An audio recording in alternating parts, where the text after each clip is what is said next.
चलिए आज अब चैप्टर 1 पढ़ेंगे। चैप्टर 1 का नाम है रियल नंबर। ठीक है, रियल नंबर आपने पहले भी पढ़ा है तो हम इसका रिवीजन करेंगे और हम वही पढ़ेंगे जो आपका सिलेबस में है। जो डिलीटेड सिलेबस है उसको हम नहीं पढ़ने वाले हैं। ठीक है बच्चों, सबसे पहले जो आपका रियल नंबर में आता है तो पहला क्वेश्चन ये आता है कि व्हाट इज रियल नंबर। यहाँ देखो बेटा, व्हाट इज रियल नंबर, कि रियल नंबर होता क्या है। यहाँ देखो सबके साथ, रियल नंबर वो होता है जो आपने अपनी ज़िंदगी में देखा है। ठीक है, जो आप लोगों ने नंबर आज तक देखे उन सबको हम क्या कहते हैं, रियल कहते हैं। वो 1 है, वो 2 है, वो 3 है, वो 4 है, वो 5 है, वो -1 है, -2 है, -3 है, 0 है, 0.3 है, 4.9 है, -2.3 है, 4.66 कुछ भी है, √2, √3, जो भी नंबर आपने देखे वो सब क्या होते हैं बेटा, रियल नंबर होते हैं। ये आपने क्लास 9th में पढ़ा होगा, रैशनल और इरेशनल की फॉर्म में। याद आ गया? ठीक है, तो रियल नंबर क्या होता है ये आपको मालूम है, नहीं मालूम है तो मालूम करो। जो सबसे इंपॉर्टेंट चीज़ है आपकी वो है fundamental theorem, fundamental theorem of arithmetic. किसकी थ्योरम है वो? Fundamental theorem of arithmetic. ठीक है, क्या है जरा आपकी बुक से देखना, जरा बुक खोलना। मैं आपको एक पेज में बता रहा हूँ, उस पेज में देखिएगा आप। एनसीईआरटी बेटा आरडीएच में से करेंगे बेटा, पर एनसीईआरटी पहले ना, बेसिक एनसीईआरटी से पढ़ेंगे, क्वेश्चन हम आरडीएच में से करेंगे। देना बच्चे जरा मुझे 1 मिनट, सुनिए मैं बोल रहा हूँ। ठीक है, उसको ध्यान से सुनिएगा बेटा क्योंकि बहुत ज़रूरी चीज़ है। फंडामेंटल थ्योरम ऑफ अर्थमेटिक होता है every composite number, every composite number. अब यहाँ ध्यान देना बेटा, एवरी कंपोजिट नंबर क्या होता है? Every composite number can be expressed in as a product of primes, and this factorization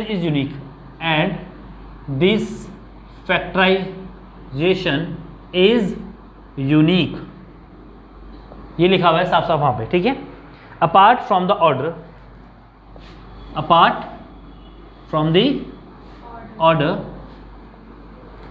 order in which prime factor occur. अब ये बेटा मैंने पूरा लिखा है तो आपको याद होना चाहिए लाइन टू लाइन। ठीक है बच्चों, आपको लाइन टू लाइन याद होना चाहिए। ठीक है, अब मैं आपको इसका मतलब बताता हूँ डिटेल। सुनो बेटा, सबसे पहले जो उसने कहा है एवरी कंपोजिट नंबर, यहाँ पे आता है व्हाट इज कंपोजिट नंबर। किसको नहीं पता है कि कंपोजिट क्या होता है? जो कंटीन्यूअस नंबर होते हैं, मतलब 5, 6, 7, 5 तो नहीं होगा, नहीं 4 नहीं, वो तुम इवन नंबर बता रहे हो। फिर देखो प्राइम नंबर मालूम है क्या होता है? प्राइम नंबर मालूम है क्या होता है? प्राइम नंबर देखते हैं पहले। देखो बच्चे, अगर प्राइम नंबर की बात करेंगे, ये मार्कर्स चल क्यों रहे हैं? यही तो हमारे अच्छे मार्कर थे, वही नहीं चल रहे हैं, पुराने वाले आएंगे अब। देखो बच्चे, सबसे पहले हम पढ़ रहे हैं प्राइम नंबर्स। प्राइम नंबर्स वो होते हैं बेटा जिनके 2 फैक्टर्स होते हैं। कितने फैक्टर्स होते हैं? 2 फैक्टर्स। एक 1 होता है एंड दूसरा इटसेल्फ। जैसे 2 1 के टेबल में भी आता है और 2 के टेबल में भी आता है, हाँ है ना। 3 1 के टेबल में भी आता है, 2 के टेबल में भी आता है, 3 के सॉरी 4 1 के टेबल में आता है, 2 के टेबल में आता है और 4 के टेबल में आता है। इसके कितने फैक्टर हो गए? 3। तो ये हो गया कंपोजिट। अब समझना कंपोजिट क्या होता है? कंपोजिट वो होते हैं जिनके 2 से ज़्यादा फैक्टर होते हैं। 4 किसी और के टेबल में आता है कंपोजिट, 6 किसी और के टेबल में आता है, 2 के और 3 के, 8 2 4 8 आता है ना, किसी और के टेबल में आता है। वो नंबर जो किसी और के टेबल में भी आते हैं उनको हम क्या कहते हैं बेटा? Composite number. तो कोई भी कंपोजिट नंबर होगा उसको आप किस में रखोगे? प्रोडक्ट ऑफ प्राइम में रखोगे। अब ये प्रोडक्ट ऑफ प्राइम क्या होता है? कोई कंपोजिट नंबर बोलो, बड़ा नंबर बोलो थोड़ा। 64 भी क्या बोला तुमने? कुछ हम लेते हैं, चलो 35 ले लें, 35 भी नहीं लेते, चलो 105 ले लेते हैं, 105। इसका आप करेंगे प्राइम फैक्टराइजेशन। क्या करेंगे बेटा? क्या देखते रहो, प्राइम फैक्टराइजेशन। 3 3 9, 3 5 15, 5 × 7 एंड 7 × 1। तो 105 का जो प्राइम फैक्टराइजेशन होगा वो होगा 3 × 5 × 7। तो ये लाइन वो है product of prime. Prime number है ना, ये प्रोडक्ट ऑफ प्राइम हो गया। And this factorization is unique. इसका मतलब क्या होता है? जो हमारी फंडामेंटल थ्योरम होती है वो ये कहती है कोई भी कंपोजिट नंबर होगा, कोई भी कंपोजिट नंबर होगा, जब उसका क्या करोगे आप? प्राइम फैक्टराइजेशन करोगे और आपको प्राइम नंबर्स मिलेंगे। 105 का क्या मिला 357, तो 357 किसी और का नहीं मिलेगा। बात समझ रहे हो? 6 का प्राइम फैक्टराइजेशन क्या होता है 2 इंटू 3, तो 3 केवल किसका होगा और किसी का नहीं होगा। बात समझ में आई कि नहीं आई? पक्का? अगर मान लो 2 और 3 किसी और का होगा तो वो भी तो 6 ही हो जाएगा पैदा होकर दोबारा मल्टीप्लाई करके। नहीं समझ में आया? अगर जैसे मैं कहता हूँ कि 6 का प्राइम फैक्टराइजेशन 2 इंटू 3 होगा, ठीक है, फिर आप कहते हैं सर 12 का 2 इंटू 2 इंटू 3 होगा, एक 2 बढ़ गया ना, क्या ये और ये सेम है? नहीं ना, तो 6 का जो प्राइम फैक्टराइजेशन होगा वो खुद में क्या होगा यूनिक होगा। याद रहेगा इस चीज़ को? याद रहेगा? देखो ये आपका पहला टॉपिक है रियल नंबर का, फंडामेंटल थ्योरम ऑफ अरिथमेटिक, तो ये आ सकता है। ठीक है, एक बार देख लो ध्यान से कि आपको बिल्कुल डिट्टो ऐसे लिखना है जैसे बुक में लिखा है। अगर पूछेंगे तो आप एक्सप्लेन ऐसे कर भी दोगे। ठीक है, अब जो हमारा अगला टॉपिक है वो हमारा एचसीएफ एंड एलसीएम है। एचसीएफ एंड एलसीएम पूरा डिपेंड करता है आपका फंडामेंटल थ्योरम में। क्यों? क्योंकि अगर जब आप छोटी क्लास में रहे होंगे तो आपने एलसीएम कुछ इस तरह से फाइंड किया होगा। अगर मैं कहता हूँ कि 12 का और 15 का एलसीएम निकालो तो आप ऐसे करते थे बेटा, ऐसे। मेरे ख्याल से आप लोगों ने ऐसे ही किया होगा शायद, या कोई दूसरा तरीका था? दोनों को अलग करके भी कर सकते हैं ऐसे, हाँ या ना? ये चीज़ प्राइम फैक्टराइजेशन है कि नहीं है? ये चीज़ प्राइम फैक्टराइजेशन है ना पूरा। तो जब प्राइम फैक्टराइजेशन यूज़ हो रहा है तो इसका मतलब हम क्या कर रहे हैं, यूनिक प्रॉपर्टी जो होती है उसको यूज़ कर रहे हैं, तो इसका मतलब ये फंडामेंटल थ्योरम के अंदर आता है, तो ये आपके सिलेबस में होगा। ठीक है, इसकी प्रैक्टिस करनी।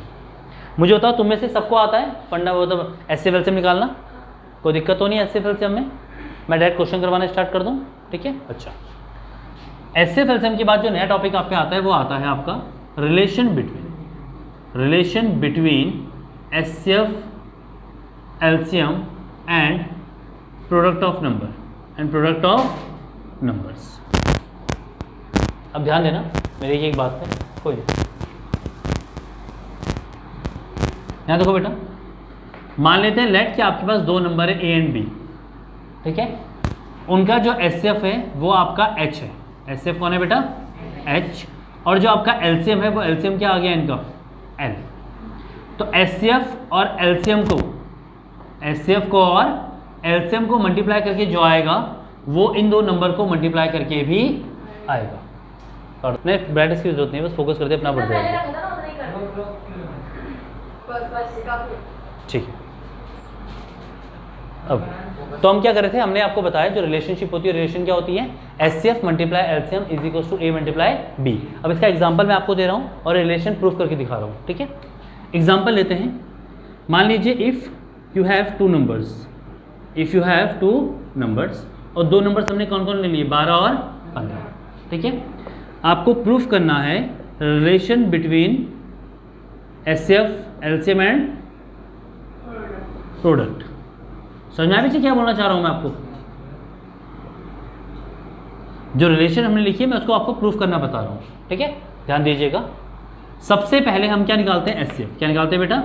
एचसीएफ। एचसीएफ किसको निकालना नहीं आता है बेटा? आता है, वो डिवाइड करने वाला। तो एचसीएफ बहुत ईजी होता है। जो दो नंबर का एचसीएफ निकालना होता है, बड़े नंबर को अंदर रखेंगे, छोटे को बाहर रखेंगे।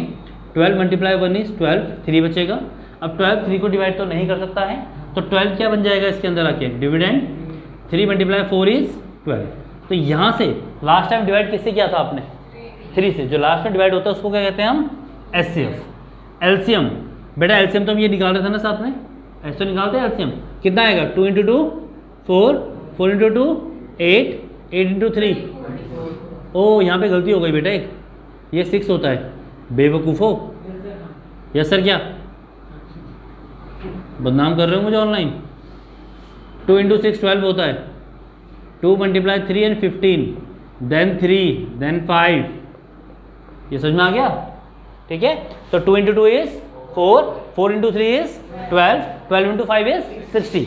एलसीएम कितना आ गया बेटा? ठीक है, रिलेशनशिप में जो आपको निकालना है, पहले हम लेफ्ट हैंड साइड निकालेंगे, उसके बाद पहले हम लेफ्ट हैंड साइड निकालते हैं। लेफ्ट हैंड साइड में क्या करना था? एचसीएफ कितना है बेटा? एलसीएम कितना है? कितना आ गया? ये एलएचएस आ गई, लेफ्ट हैंड साइड आ गई। अब किसकी बारी है? आरएचएस की। आरएचएस में क्या है बेटा? A multiply B. What is A? पहला नंबर। What is B? दूसरा नंबर कितना आएगा ये भी, तो HCF into LCM is equal to A multiply B आया कि नहीं आया। तो ऐसे रिलेशन प्रूफ होती है ये। बात समझ में आई कि नहीं आई। आपकी बुक में ऐसा कोई क्वेश्चन नहीं है पहले बता दूं, ठीक है, पर अगर गलती से आ गया कि प्रूफ करो रिलेशनशिप तो आप ऐसे प्रूफ करोगे जो भी क्वेश्चन दिया होगा। हाँ या ना, एक बार देख लीजिए।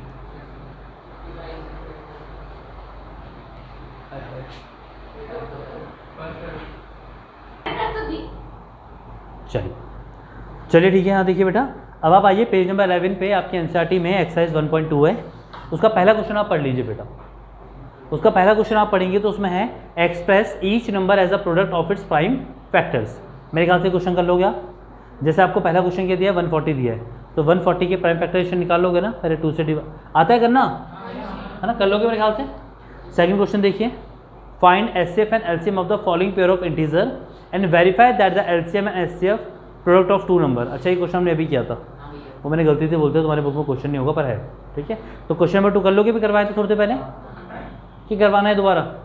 पहले क्या निकालोगे इन दोनों का, HCF, पहले क्या निकालोगे इन दोनों का HCF, फिर क्या निकालोगे LCM, फिर HCF और LCM को क्या कर दोगे मल्टीप्लाई, फिर नंबर्स को भी क्या कर दोगे मल्टीप्लाई। दोनों का आंसर क्या आना चाहिए सेम, तो प्रूफ हो गया। गलत है, तुम गलत हो गए, ठीक है। क्वेश्चन देखो, इसमें तो क्वेश्चन गलत होने का मतलब ही नहीं बनता ना। अगर 2 नंबर दिए हुए उन्होंने, मान लो 2 नंबर कोई भी दिए हुए हैं, उसका HCF निकालना है वो आपने सही निकाला होगा, LCM निकालना है वो आपने सही निकाला होगा, उनका मल्टीप्लाई भी सही निकाला होगा, नंबर का मल्टीप्लाई भी सही किया होगा, दोनों बराबर आने चाहिए क्योंकि रूल है।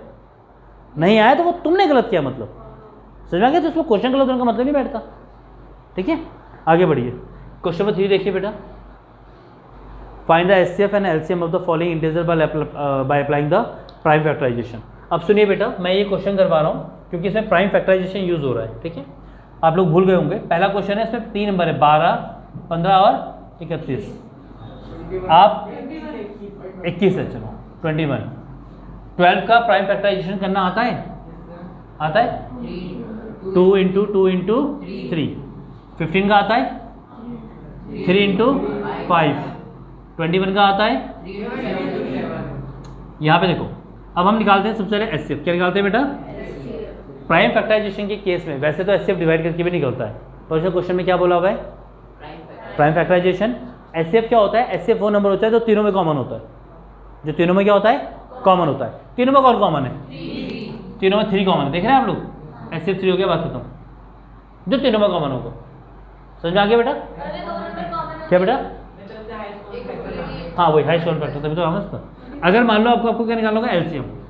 LCM में जो कॉमन है वो तो आता ही है, जो कॉमन है वो तो आता ही है, और जो कॉमन नहीं होते वो भी आते हैं with maximum power, with maximum. यहाँ 2 कितनी बार है, और कहीं है तो 2 दोनों बार आएगा। 5 यहाँ है, कितनी बार है, तो सबसे ज़्यादा बार वो एक ही बार है ना, तो वो एक बार आएगा। 7 यहाँ पे कितनी बार है, एक बार, एक बार है ना, मैक्सिमम है ना, तो वो आएगा। ये सब समझ में आया कि नहीं आया। HCF में क्या होता है बेटा, जो नंबर कॉमन होता है वो आता है। LCM में जो कॉमन होते हैं वो तो आते ही हैं, और जो नहीं होते वो भी आते हैं with highest power, maximum power के साथ, ठीक है। तो इसका HCF हो गया 3, LCM कितना हो गया 3 2 6, 6 2 12, 12 5 60, 16 2 ये 420। तो आपने HCF और LCM निकाल दिया, बात नहीं समझ में आया। ये दोबारा करेंगे, आप पहले भी किए होंगे शायद, जब छोटी क्लास में रहे होंगे, जब तुम्हारा नाक बहता होगा।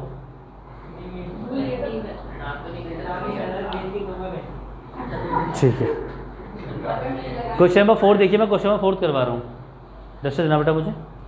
क्वेश्चन नंबर 4 करवा रहा हूँ बेटा, क्वेश्चन 4 पढ़ लीजिए जब तक।